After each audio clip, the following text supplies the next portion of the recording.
Good morning, good evening, सत श्री अकाल। जिथे जो भी टाइम है वो ग्रीटिंग एक्सेप्ट करियो मेरी। ते we are at a topic strong AI and Shirley's Chinese room। देखो की लिखे आगे। There is a point of view referred to as strong AI which adopts a rather extreme position on these issues.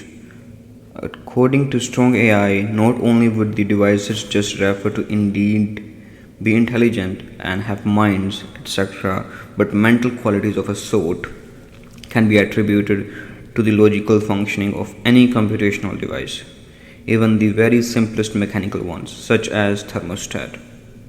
The idea is that mental activity is simply the carrying out of some defined sequence of operations, frequently referred to as an algorithm.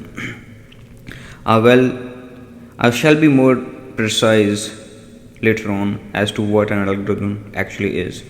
For the moment, it will be inadequate to define an algorithm simply as a calculational procedure of some kind. In the case of thermostat, the algorithm is extremely simple. The device registers whether the temperature is greater or smaller than the setting, and then it arranges that the circuit is be disconnected in the former case and connected in the later. So temperature greater है, then it's disconnected. If it's smaller than the setting, then it's connected, basically. For a significant kind of mental activity of a human brain, the algorithm would have to be something vastly more complicated, but according to the strong AI view, an algorithm nevertheless. It would differ very greatly in degree from the simple algorithm of this thermostat, but need not to differ in principle. Thus, according to strong AI, the difference between the essential functioning of a human brain, including all its conscious manifestation, and that of a thermostat lies only in this much greater complications, or perhaps higher order structure or self-referential properties or some other attribute that one might assign to an algorithm. In the case of a brain, most importantly, all mental qualities, thinking, feeling, intelligence, understanding, consciousness, are to be regarded according to this view merely as aspects of this complicated functioning. That is to say, they are features merely of an algorithm being carried out by brain. The virtue of any specific algorithm would lie in its performance, namely in the accuracy of its results, its scope, its economy, and the speed with which it can be operated. An algorithm purporting to match what is presumed to be operating in a human brain would need to be stupendous thing, blah blah blah. But if an algorithm of this kind exists for the brain, and the supporters of strong AI would certainly claim that it does, then it could be in principle be run on a computer. Indeed, it could be run on any modern general purpose electronic computer, were it not for limitations of storage space or the speed of operation. It is anticipated that any such limitations would be overcome for the large, fast computers of the not too distant future, and that eventually such an algorithm, if it could be found, would presumably pass the Turing test. The supporters of strong AI would claim that whenever the algorithm were run, it would in itself experience feelings, have a consciousness, be a mind. By no means everyone would be in great agreement that mental states and algorithms can be identified with one another in this kind of a way. In particular, the American philosopher John Searle has a strong disputed that view. He has cited examples where simplified versions of the Turing test have actually already been passed by an appropriately programmed computer, but he gives strong arguments to support the view that the relevant mental attribute of understanding is nevertheless entirely absent. One such example is based on a computer program designed by Roger Schank. The aim of the program is to provide a simulation of the understanding of simple stories like a man went to a restaurant and ordered a hamburger. When the hamburger arrived, it was burned to a crisp. The man stormed out of the restaurant angrily, without paying the bill or leaving the tip. For second example, a man went to a restaurant and ordered a hamburger. When the hamburger came, he was very pleased with it, and as he left the restaurant, he gave the waitress a large tip before paying his bill.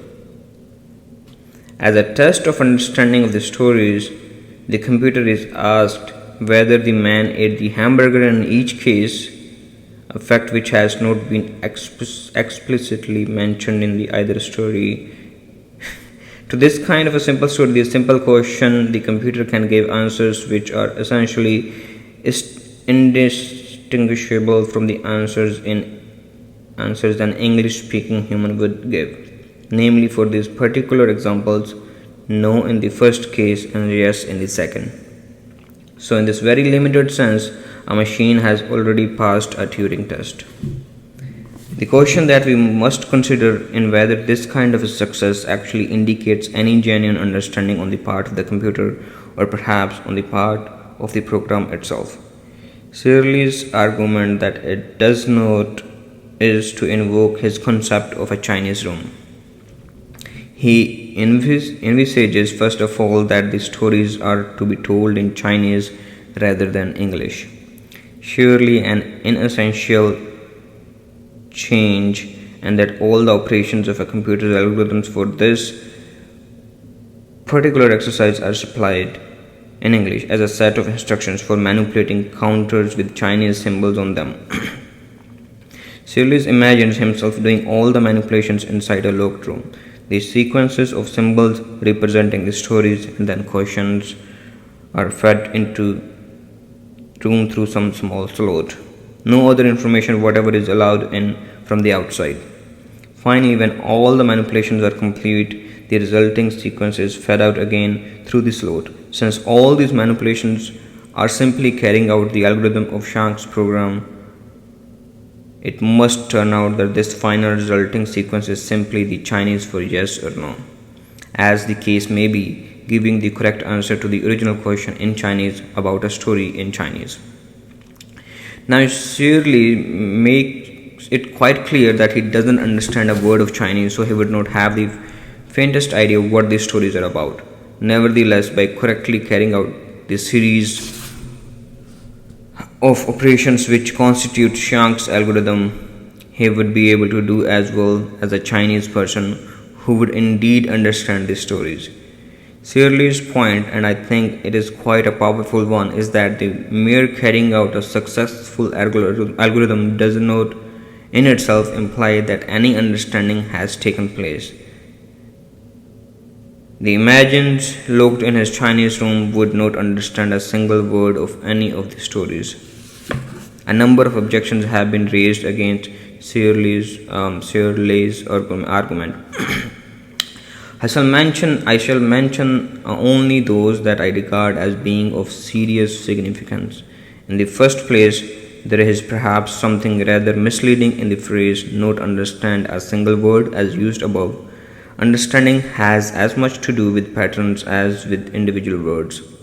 While carrying out algorithms of this kind, one might well begin to perceive something of the patterns that symbols make without understanding the actual meanings of many of the individual symbols. For example, the Chinese character for hamburger, if indeed there is such a thing, could be replaced by that for some other dish, say chow mein, and the stories will not be significantly affected.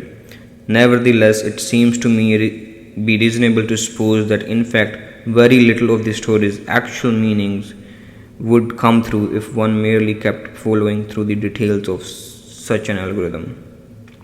In the second place, one must take into account the fact that the execution of even a rather simple computer program would normally be something extraordinarily lengthy and tedious if carried out by a human being manipulating symbols. If Shirley were actually to perform Shank's algorithm in a way suggested it would be likely to involve with many days, months, or years of extremely boring work in order to answer just a single question, not an altogether plausible activity for a philosopher. However, this does not seem to me be a serious objection since we are here concerned with matters of principle and not with practicalities. The difficulty arises more with the putative computer program which is supposed to have sufficient complications to match a human brain and thus to pass the Turing test proper. Any such program would have to be horrendously complicated. One can imagine that the operation of this program, in order to effect the reply to even some rather simple Turing test question, might involve so many steps that there would be no possibility of any single human being carried out the algorithm by hand within a normal human lifetime. Whether this would indeed be the case is hard to say in the absence of such a program, but in any case, this question of extreme complication cannot, in my opinion, simply be ignored. It is true that we are concerned with matters of principles here, but it's not inconceivable to me that there might be some critical amount of complication in an algorithm which it is necessary to achieve in order that the algorithm exhibit mental qualities. Perhaps this critical value is so large that no algorithm complicated to that degree could conceivably be carried out by hand by any human being in the manner envisaged by Shirley.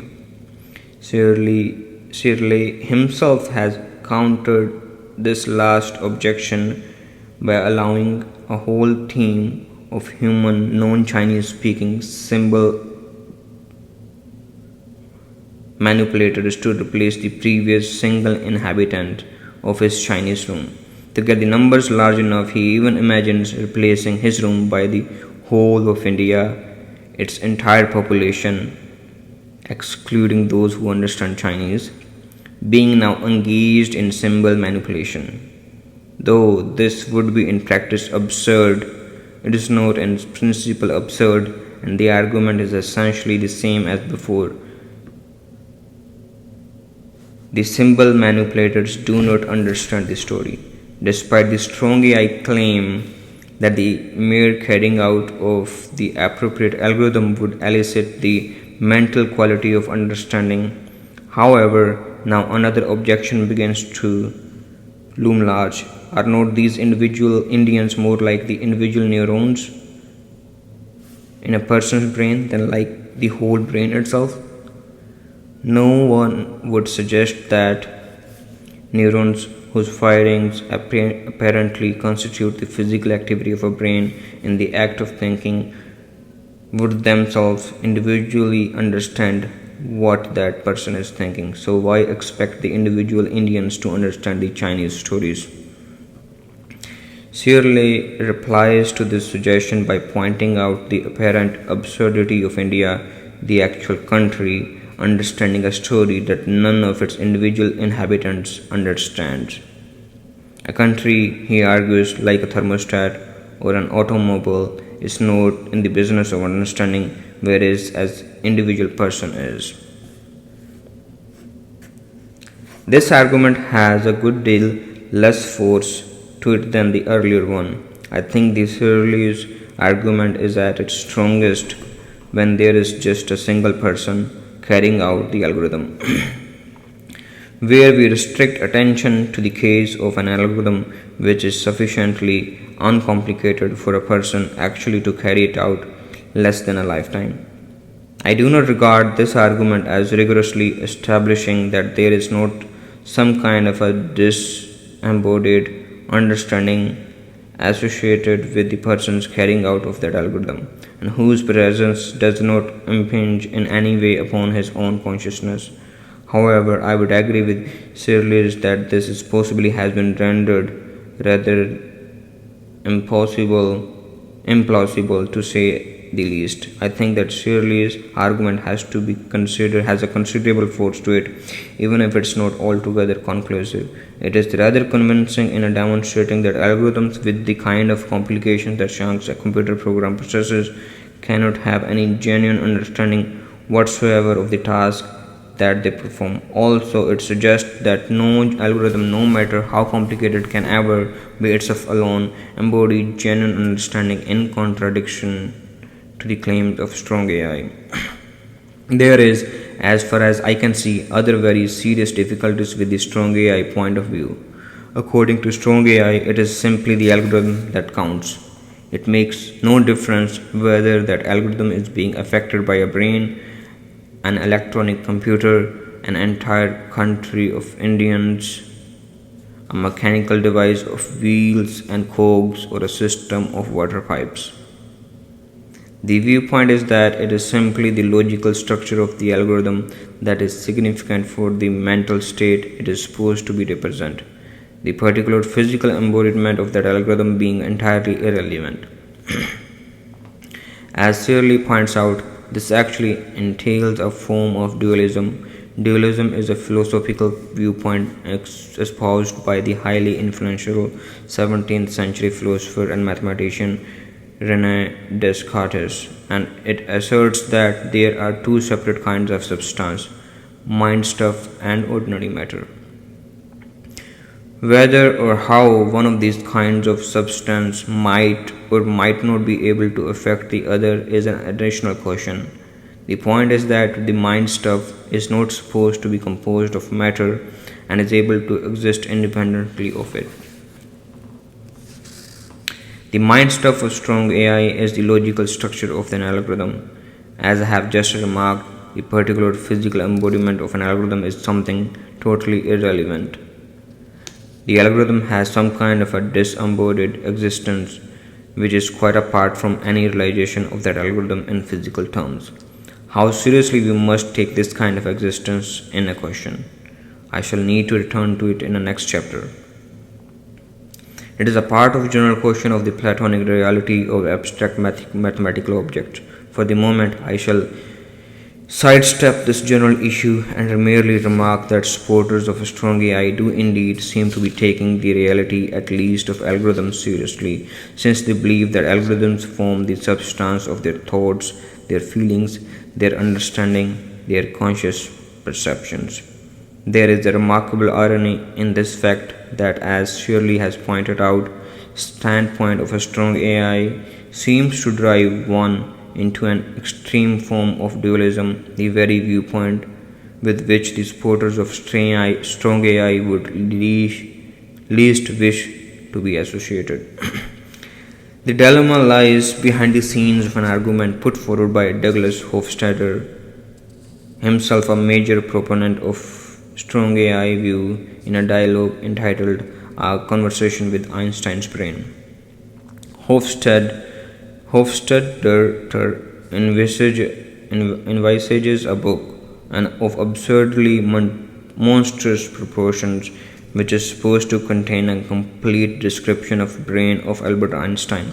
Any question that one might care to put to Einstein can be answered just as the living Einstein would have, simply by leafing through the book and carefully following all the detailed instructions it provides. Of course, simply is an utter misnomer, as Hofstadter is careful to point out, but his claim is that in principle the book is completely equivalent in the operational sense of a Turing test to a ridiculously slowed down version of the actual Einstein. Thus, according to the contentions of strong AI, the book would think, feel, understands, be aware, just as though it were Einstein himself, but perhaps living at a monstrously slow down rate, so that the book Einstein, the world outside, would seem to flash by at a ridiculously speeded up rate. Indeed, since the book is supposed to be merely a particular embodiment of the algorithm which constitutes Einstein himself, it would actually be Einstein. But now a new difficulty presents itself. The book might never be opened, or it might be continually pored over by innumerable students and searchers after truth. How would the book know the difference? Perhaps the book would not need to be opened. Its information being retrieved by means of X-ray tomography or some other technological wizardry. Would Einstein's awareness be enacted only when the book is being so examined? Would he be aware twice over if two people choose to ask the book the same question at two completely different times? Or would that entail two separate and temporally distinct instances of the same state of Einstein's awareness? Perhaps the awareness would be enacted only if the book is changed. After all, normally when we are aware of something, we receive information from the outside world which affects our memories, and the states of our minds are indeed slightly changed. If so, does this mean that it is changes in the algorithm which are to be associated with the mental events rather than the activation of the algorithms? Or would the book Einstein remain completely self-aware even if it were never examined or disturbed by anything or anyone? Hofstadter touches on some of these questions, but he does not really attempt to answer or to come to terms with the most of them. What does it mean to activate an algorithm or to embody it in physical form? Would changing an algorithm differently in any sense from merely discarding an algorithm and replacing it with another? Now, why come the neural network activations comes into my mind? Neural network activation, they activate based upon some formula which is based upon some data, and that activation can trigger another neural network which does some calculations, and that's also based upon some data metrics. Okay, what on earth does any of this have to do with our feelings of conscious awareness? The reader may be wondering why I have devoted so much space to such a patently absurd idea. In fact, I do not regard the idea as intrinsically an absurd one, mainly just wrong. There is indeed some force in the reasoning behind strong AI which must be reckoned with, and I shall try to explain. There is also, in my opinion, a certain appeal in some of the ideas, if modified appropriately, as I shall also try to convey. Moreover, in my opinion, the particular contrary view expressed by Searle also contain some serious puzzles and seeming absurdities, even though to a partial extent I agree with him. Searle,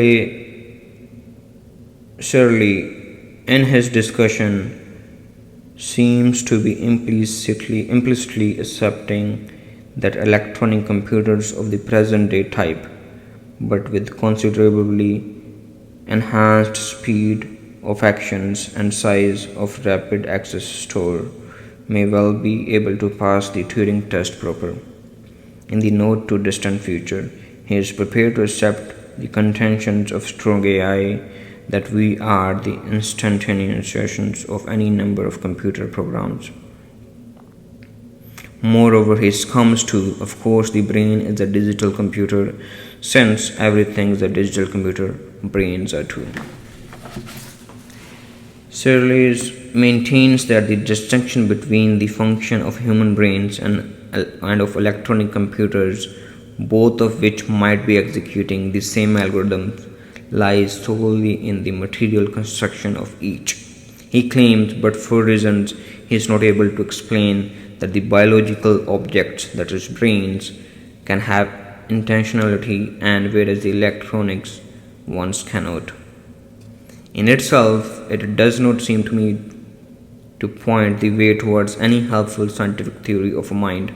What is so special about biological systems, apart perhaps from historical way in which they have evolved, which sets them apart as the objects allowed to achieve intentionality or semantics? The claim looks to me suspiciously like a dogmatic assertion, perhaps no less dogmatic even than those assertions of strong AI which maintain that the mere enacting of an algorithm can conjure up a state of conscious awareness. In my opinion, Searle, जेकर मैं नाम गलत पढ़ रहा होवे माफ़ करियो भाई, And a great many other people have fled astray by a computer people, and they in turn have been led astray by the physicist.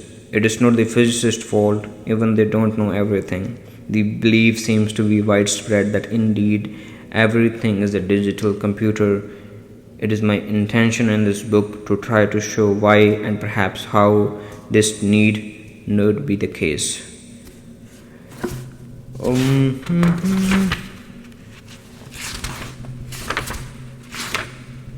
Okay, our next topic for the video will be hardware and software from page number 23, and we will continue from here. Thank you for watching.